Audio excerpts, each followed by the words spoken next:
For Unit 5, Day 1 notes, this is all about triangles.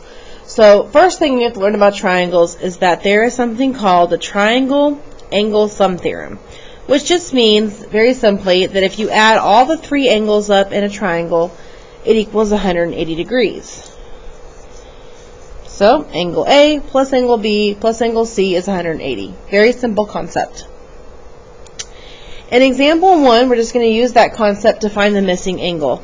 So here we could write an equation. We could say that this is x, and we could say x plus 65 plus 57 equals 180.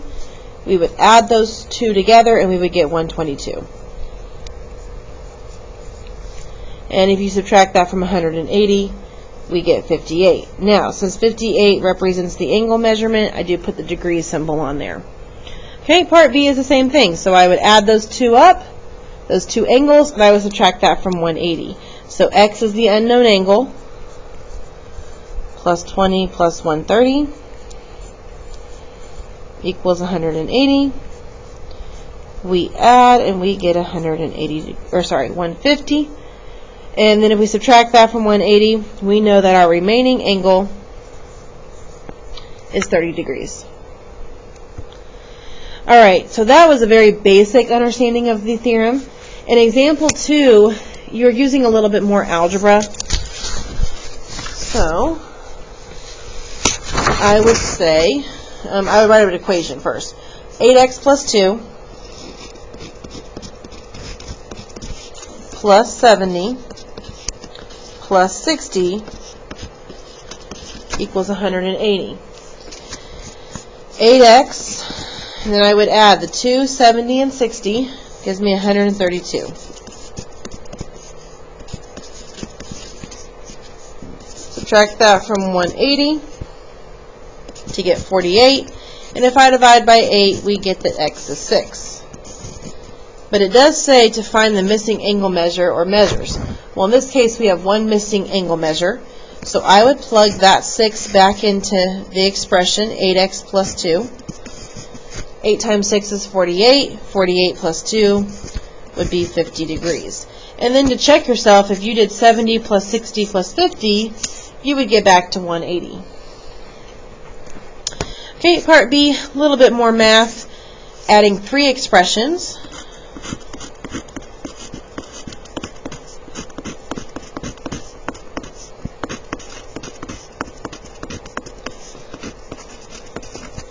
Of course, they equal 180. And then I would just combine your like terms. So 4x plus 1x plus 10x would be 15x. Negative 22 plus 11 minus 4 is negative 15. Then if I add 15 over, I get 195. And if I divide by 15, we get 13. So x is 13. But it does ask us for each angle measure. So if I'm finding angle P, I would do 10 times 13, because that's angle P, minus 4. So 130 minus 4 would be 126. Okay, for Q, I would do 4 times 13 minus 22. 52 minus 22 would be 30. Okay, so here you have a couple options. One, I can plug in 13 to angle R, and that would give me 24. But I also could add up the 126 and 30 and then subtract that from 180, and I should still get 24. So either way would be okay here. And then I put degrees on the angles, but not on x, because x is part of the expression. Alright. Next example, we have the exterior angle theorem. It says an exterior angle is formed by extending any one side of the triangle. So here, here they extended the triangle right here to a ray, and we created the exterior angle, angle 1. And the theorem basically says that if you take this angle, okay, at measure of angle 1, it equals the sum of the two non-adjacent interior angles. So the angle that's not adjacent, so this one is adjacent to this one, right? This angle is adjacent to this one. I need the two angles that are not adjacent to this one. So that would be angle 2 and angle 3. So if I add angle 2 and add angle 3, it equals the measure of the exterior angle 1. Okay? These two angles that inside of here, like 2 and 3, or here they have it, 3 and 4, they're called the remote interior angles. Okay, so the exterior angle equals the sum of the two remote interior angles. So angle 1 equals angle 3 plus angle 4. Alright, so using that idea, using that theorem, what is the measure of angle 1 in this particular image here? So here's angle 1.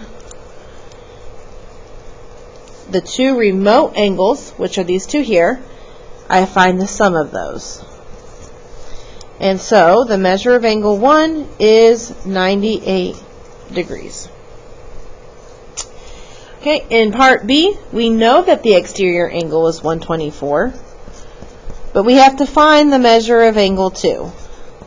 And we know that 124 equals angle 2 plus 59. So if I were to solve the equation, subtract 59, I get 65. So this angle here is 65. If I add these together, I get 124. Okay, so that's kind of your basic idea of the theorem. But in example 4, we extend that idea and have a little bit more algebra involved. Okay, so to find the value of x, here's our exterior angle. Okay, I'm going to jot that down first. And then I need to add the two remote interior angles. So I would say equals 13x minus 11 plus 4x plus 1. So let's combine like terms. So 13 plus 4 gives me 17x. Negative 11 plus 1 gives me negative 10. Alright, so now to solve, I would subtract my 17x from 18, and I get 1x. I would add the 15 to the negative 10, and that gives me 5. And we know that if we divide by 1, x would just be 5. Okay, now, there is a lot of angles they're asking for here. So first and foremost, let's just map it out. So the angle for CAB. So this is the one I'm looking at first right here. Okay? This is my CAB. So if I plug in the 5, 13 times 5 is 65 minus 11 gives me 54 degrees. Okay, so that's 54. Okay. For angle ABC, so ABC, that's this angle here. So this could also be called angle ABC. So 4 times 5 plus 1 is 21 degrees. Okay.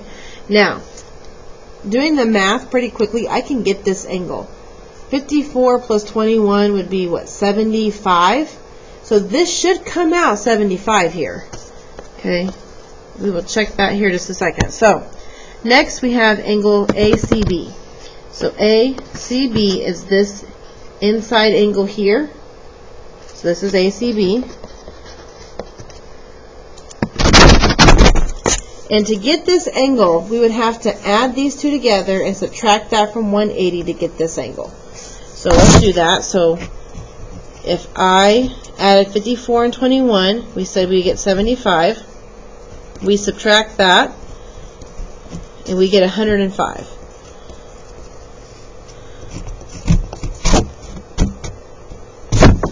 Alright, now, for the last angle, angle DCB, so that's this angle here, I said it was 75 based on the 54 and the 21. Okay, but let's plug it in. 18 times 5 minus 15. We would get 90 minus 15, and that's 75. So that does add up. Plus 75 plus 105 is 180. So, you know, it's a straight angle, supplementary angles right there, so that makes sense as well.